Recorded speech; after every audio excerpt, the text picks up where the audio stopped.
you are the winner on last year's, during last year's Battle of the Bands, okay? So, sa Battle of the Bands na to, dalawa yung ano, di ba? Yung pinaglalabanan natin isang junior and senior. So, ayun, sa mga judges natin, lahat naman fair. Magmula sa musicality, performance, presentation and audience impact. So, may lang sasabihin ko, kasi musician din ako before. Para sa akin, ang Battle of the Band, hindi lang siya basta music eh.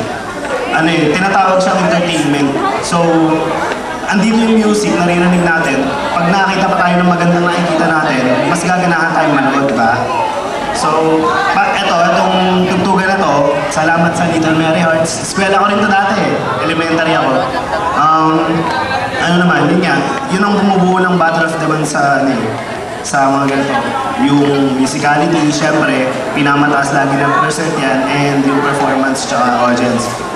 So sa junior division natin, nakakuha sila ng 74% drastic measure. Then sa senior division naman natin, nakakuha ng 75%, so isa lang nilamang nito, yung kamiseta. Yun lang, sila yung magkukumpit ngayon. Okay, sir.